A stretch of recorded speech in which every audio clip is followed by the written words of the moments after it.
Bom dia. Nós estamos meditando em Lucas. Evangelho de Lucas, capítulo 11. Lucas é um médico amado. Ele não andou com Jesus, ele veio pregar o evangelho, converter mês após a vinda de Jesus. Evangelho de Lucas, capítulo 11, versículo 24. Quando o espírito sai de uma pessoa, passa por lugares áridos, procurando refrigério, mas não o encontrando, então cogita: voltarei para a casa de onde saí. E assim que chega, encontra a casa varrida e em ordem. Então vai e traz outros 7 espíritos piores do que ele, e entrando, passa a viver ali. E a situação final daquela pessoa torna-se pior do que a primeira. Quando uma pessoa que está no mundo, com certeza está no erro, no pecado, é claro que isso são, através dos seus atos, demônios habitam naquela pessoa. Vão ao Senhor, buscam o Senhor, é liberta daquele demônio e passa a viver na presença do Senhor. Mas se essa pessoa amanhã relaxa e volta para o erro, volta para o pecado, abre brechas, como nós dizemos, e vivendo em desobediência ao Evangelho. Então aquele demônio que tinha saído dela um dia, ele sai dali, ele saiu para fora, ele saiu para o mundo afora. Mas ele agora volta. Ele volta, vai encontrar a casa limpa, ele traz já mais 7 demônios. E a situação daquela pessoa é pior do que antes. Nós temos visto pessoas que estavam numa situação complicada, abandonaram o erro, o pecado, vieram ao Senhor, se renderam ao Senhor,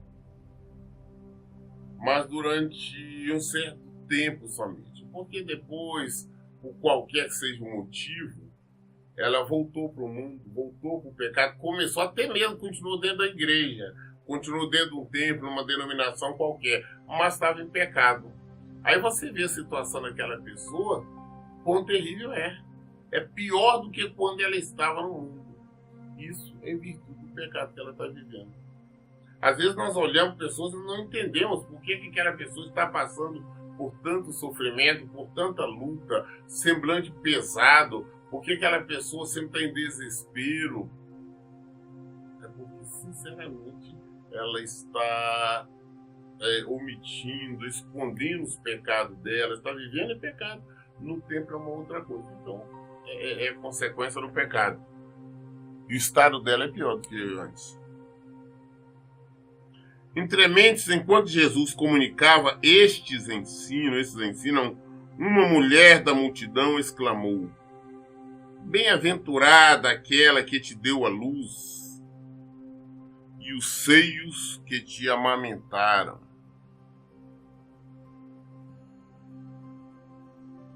Falando sobre essa questão da libertação, as pessoas estavam ali reunidas. Uma mulher daquela que estava ali, ela grita lá no meio da multidão, fala: olha, bem-aventurada, felizarda, abençoada, bendita a mulher, aquela que te deu a luz.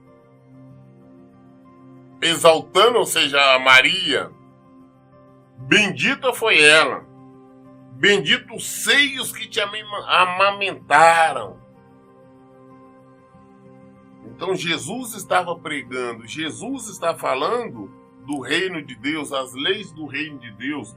Jesus está falando sobre libertação, falando sobre a questão da possessão demoníaca.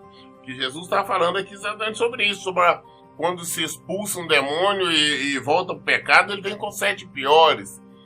E essa mulher então grita exaltando a Maria, porque ela disse assim: bem-aventurada aquela que te deu a luz e os seios que te amamentaram. E nós sabemos que foi Maria, esposa de José. E olha o que Jesus disse: ele, porém, afirmou: Antes disso, mais felizes são todos aqueles que ouvem a palavra de Deus e obedecem. Não é feliz, não é Maria, não. Felizes são quem obedece, quem ouve a palavra de Deus. Quem tem a oportunidade de estar ouvindo a palavra de Deus e obedecendo, não é só por ouvir. Não, eu vou à igreja, eu ouço a palavra de Deus, eu sou feliz. Então, não. Você pratica, você coloca em prática aquilo que você aprende, você coloca em prática os ensinamentos de Jesus. É isso que eu estou falando, não. Bendito, abençoado, feliz são os que ouvem a palavra de Deus e praticam. Bendito, abençoado, não é quem simplesmente não é Maria. Não, porque a Maria foi que gerou Jesus, através do Espírito Santo. Não, ela não é, não. Ela simplesmente que ela recebeu foi uma bênção. Como tantas pessoas recebem bênção no dia. Ela recebeu uma bênção de um dia poder falar assim que ela gerou o Filho de Deus. Acabou? Ela não é mais nada menos do que nenhuma outra mulher. Quem que é bendito? Quem são felizes? Quem são felizados? Aqueles praticantes da palavra de Deus. Aqueles que vivem o Evangelho de Deus. Nós já vimos também, Marcos também, quando tem por 2 vezes mesmo um acontecimento similar, e Jesus fala da mesma forma. Feliz, não é ela. É todos aqueles que ouvem a palavra do nosso Pai. Jesus disse assim, lá em Marcos, quem é minha mãe? Quando falaram, sua mãe, seus irmãos estão aí. Era Maria, com Tiago, com João, estão aí querendo falar com você. Ele disse assim, quem é minha mãe? Quem é meus irmãos? Minha mãe, meus irmãos, todos que ouvem e praticam a palavra de Deus. Ele disse aqui agora, feliz não é Maria nem ninguém, mas que ouve e pratica a palavra de Deus. Nós temos que entender isso, é Jesus falando. Então, por esse motivo, nós sabemos que essa adoração que existe de Maria é errada. Nós não podemos, não só Maria, como nenhuma outra pessoa. Não podemos adorar aqui Lucas. Não, Lucas não foi nada. Ele viveu a vida dele, foi um santo diante do Senhor. Ele cumpriu a obrigação dele. Mateus da mesma forma, Pedro da mesma forma. Todos, ou cada um no seu tempo, mas o só devemos adorar a um, que é Jesus. Este sim. Agora todo o resto não. É o nosso dever, a nossa obrigação viver de acordo com Lucas, Pedro, João, Marcos. Também, se nós buscarmos, nós vamos receber as bênçãos do Senhor.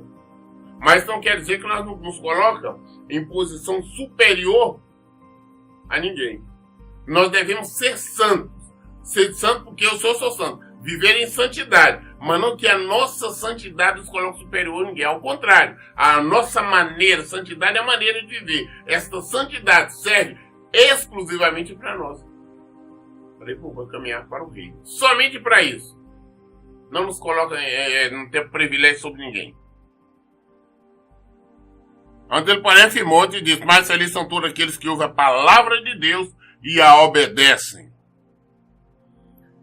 Enquanto as multidões convergiam em sua direção, Jesus passou a demonstrar-lhes, esta é uma geração perversa. Pede um sinal miraculoso, mas nenhum sinal lhe será concedido, a não ser o sinal de Jonas. Ele falou, olha, Jesus pregando, né? A multidão vindo, ele pregando aquilo que ele veio, fundamental, ele foi para pregar. Ele falou, essa é uma geração perversa. É uma geração que anda pedindo sinal, quer ver esse sinal. Mas nenhum sinal vai ser concedido. Da mesma forma, hoje, eu me deparo com muitas pessoas dizendo, pastor, para mim continuar a minha luta, a minha batalha, Deus tem que dar um sinal, tem que dar um sinal que está comigo. Ele tem que dar um sinal que é isso, ele dá um sinal que ele não vai te dar sinal nenhum, porque não é promessa dele dar sinal. Ao contrário, deixou bem claro que não iria dar sinal. Se nós vemos ler em Atos também, no capítulo 1, a última coisa que Jesus, uma das últimas coisas que Jesus falou antes de subir foi que nenhum sinal seria dado. Ele não vai dar sinal. Não existe essa promessa. Então não temos que esperar. que ele não prometeu. É isso que tem que ser claro para nós. Então, Jesus falou geração perversa. É uma geração perversa, sim. Esses que vivem esperando, esses que vivem querendo, esses que vivem aguardando sinais. O que nós queremos saber está na palavra, está no evangelho. Ele já falou, ele já revelou. O que ele falou é lei, nós temos que cumprir, nós temos que obedecer sabendo que vai acontecer. O que está aqui vai acontecer. Com 100% certeza. Mas é. Mas nenhum outro sinal. Porquanto assim como Jonas foi sinal para os ninivitas, o Filho do Homem será para essa geração. O único sinal que tem nessa geração é assim como Jonas. Jonas foi aquele pregador que o Senhor tinha mandado ele pregar para os ninivitas e a Nínive, pregar que iria destruir a cidade se eles não se convertessem. Mas Jonas, como sabia os inúmeros pecados que aquele povo vivia, ele não queria, ele não quis pregar. Ele tentou fugir da obrigação, ele quis fugir da missão que o Senhor tinha encaminhado. Porque ele achava assim, né, o pessoal peca muito, Deus é muito bonzinho, se o pessoal se arrepender, Deus vai perdoar. Não, isso não pode. Então ele pegou o navio, tentou fugir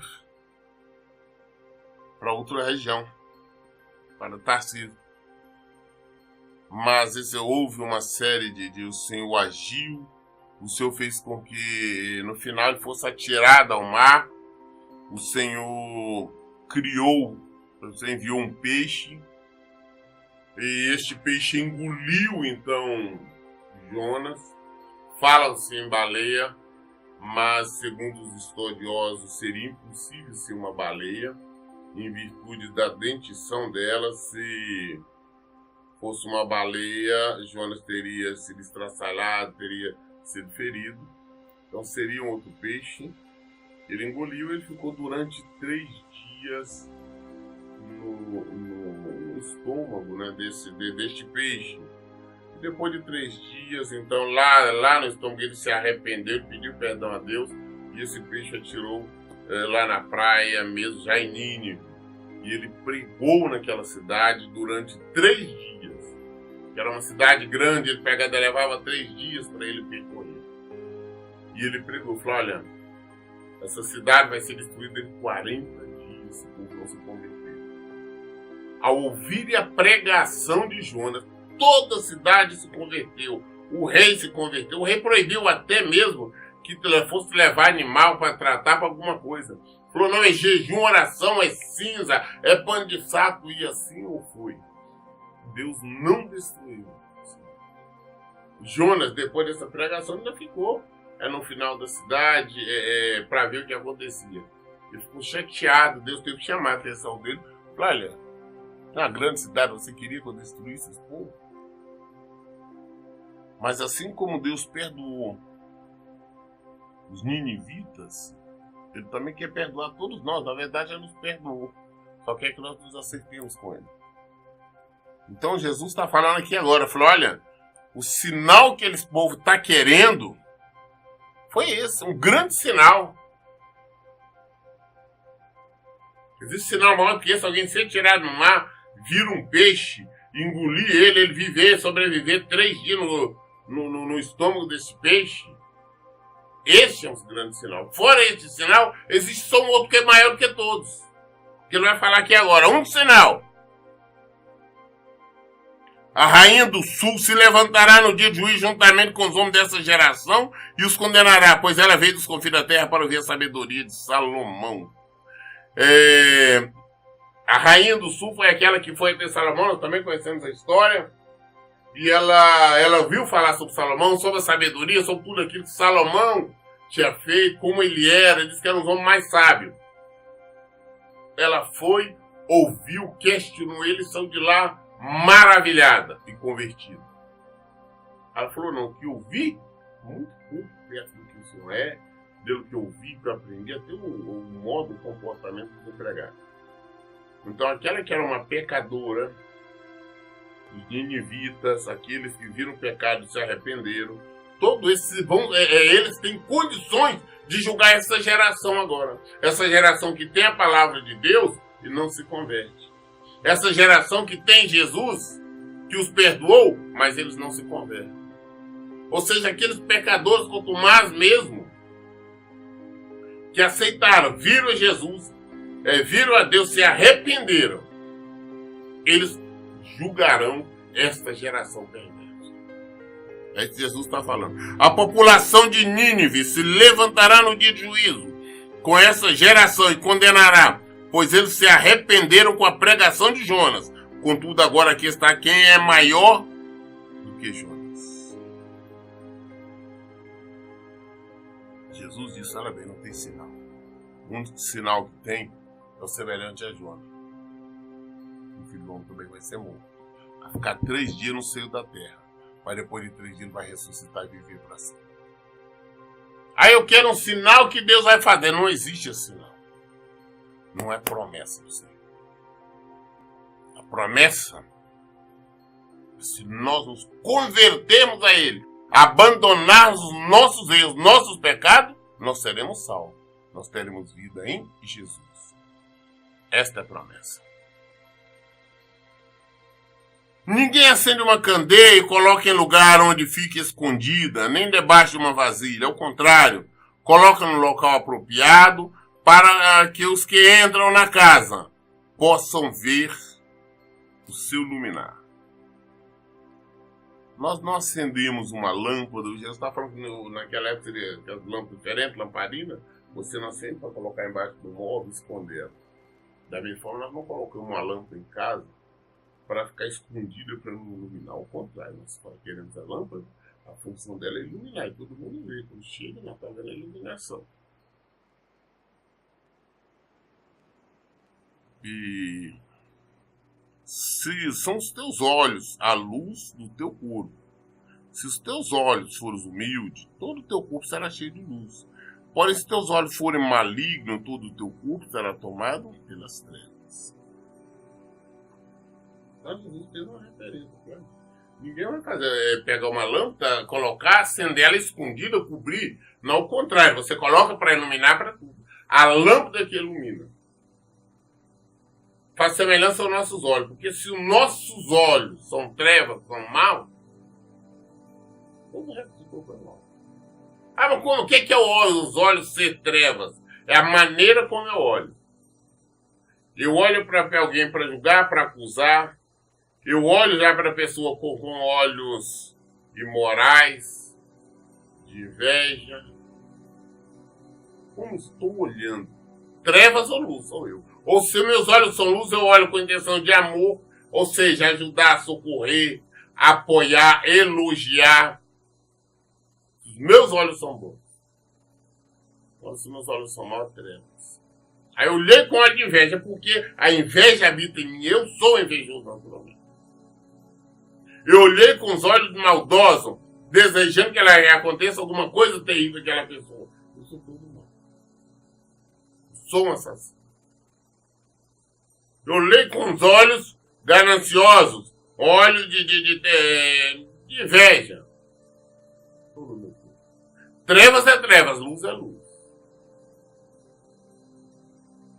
Nossos olhos é a luz do nosso corpo. Portanto, se todo o seu corpo estiver pleno de luz, sem ter nenhuma parte dele em trevas, então ele será verdadeiramente iluminado, assim como a luz de uma forte candeia resplandece sobre vós. Luz ou trevas?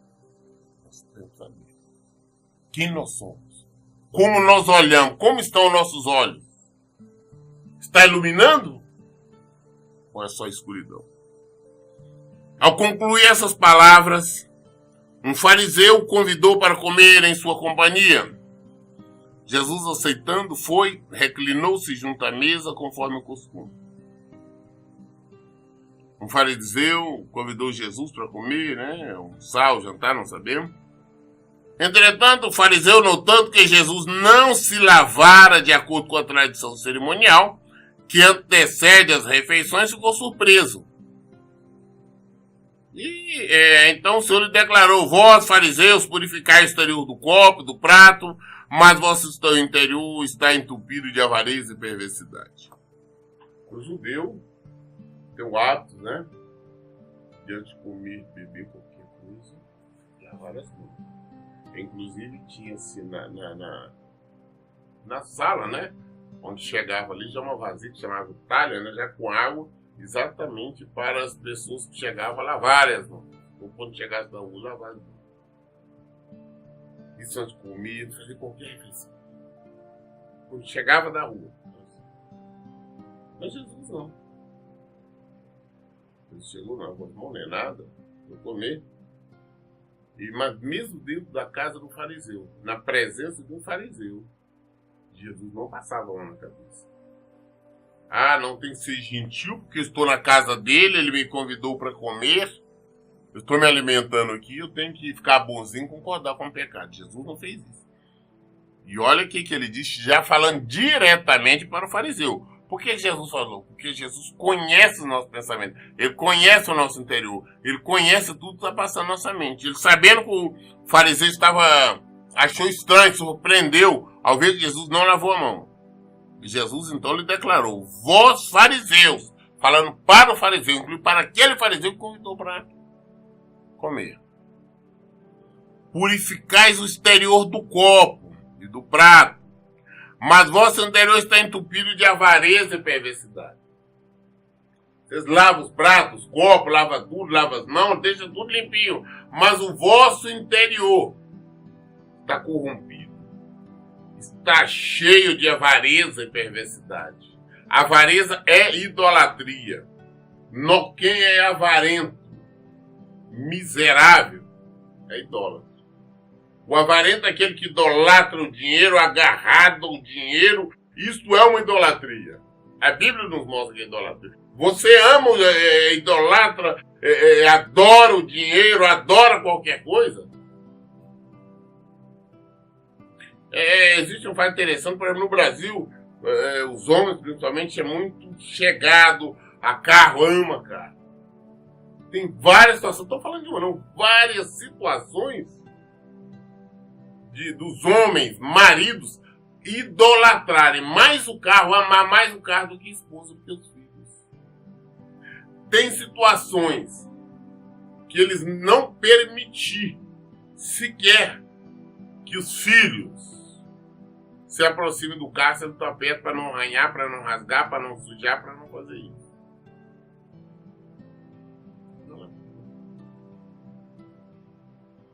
Nós temos que saber o que nós estamos idolatrando.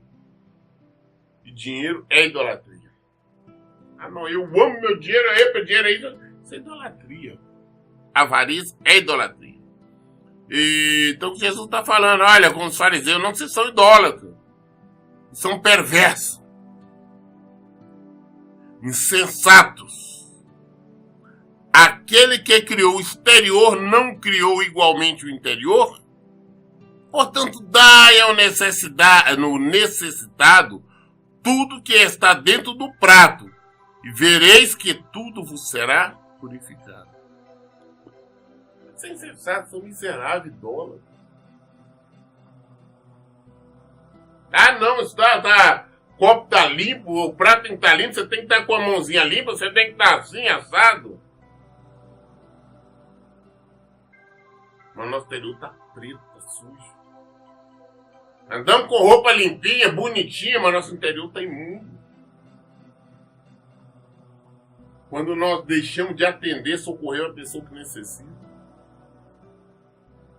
Alguém vem até nós morrendo de fome, nós falamos, não, nós não temos condição de dar nada, nós não providenciamos, nós não temos coragem de dar alimento a quem tem fome.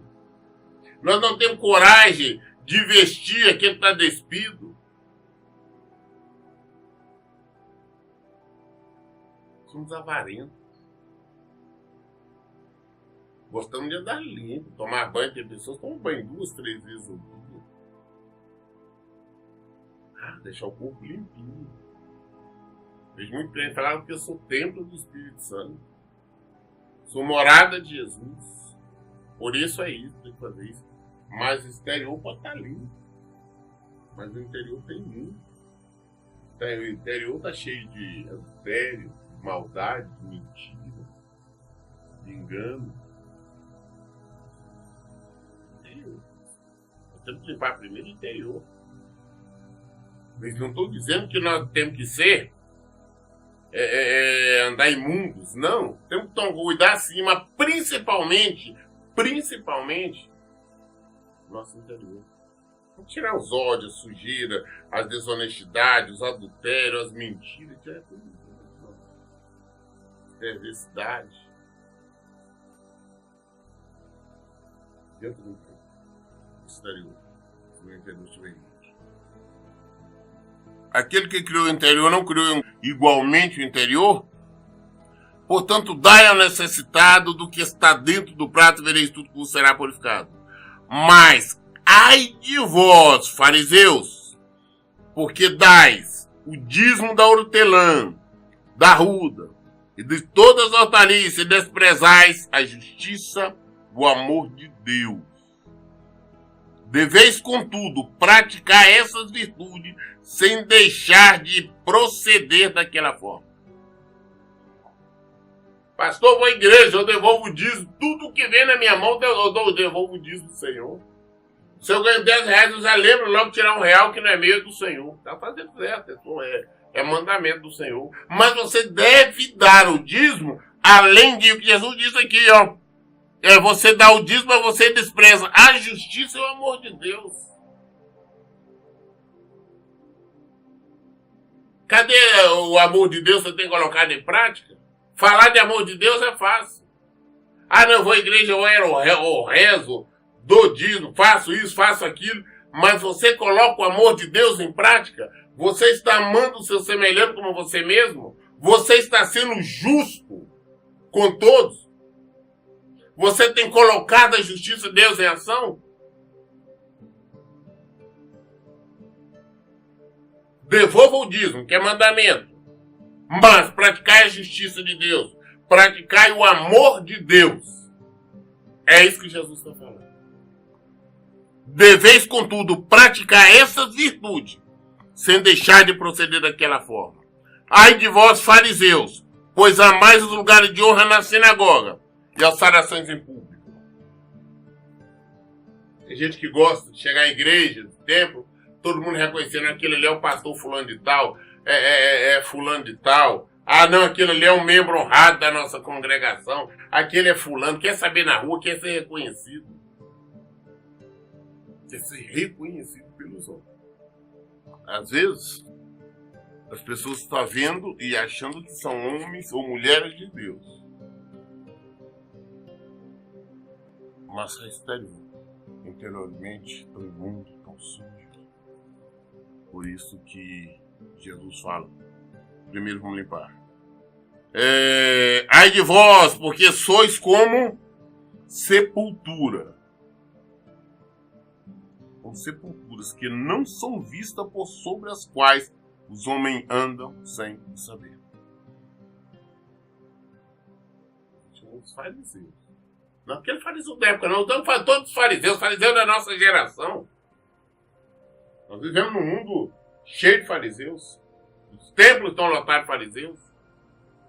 Flor, e estes são como sepultura. A gente vai no cemitério, você vê a sepultura linda, é mármore, é pedra essa, pedra aquela, lisinha, bonitinha, limpinha, adornada com flores, com todo tipo de coisa. Mas lá dentro tá cheio de fedor, ossos, carne podre. Tá lá dentro é imundícia.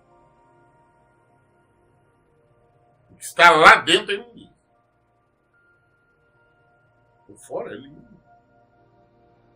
Pedras lindas, maravilhosas, placas. Todos os fariseus. É assim. Todos que agem assim, que são atitudes farisaicas, exatamente assim. Exterior, não, eu sou cristão. Me veio com a Bíblia, me veio falando aqui. Mas no meu interior, o que eu tenho? Quais são os meus pensamentos? Ah, eu vou à igreja, eu devolvo o dízimo. Mas tá, eu pratico o amor de Deus, eu pratico a misericórdia de Deus? Os meus olhos, como são? São luz ou trevas? Não exterior. É o interior. O Senhor conhece o nosso interior. Jesus, dentro da casa de um fariseu, convidado por este para comer, ele falou exatamente sobre isso. E nós temos que falar a verdade em tudo. Nós lemos hoje o Evangelho de Lucas, capítulo 11 até o versículo 44. Daremos continuidade a partir do 45. A resposta está na Bíblia. Por isso eu sempre digo, leiam e pratiquem a Bíblia. Deus abençoe. Bom dia.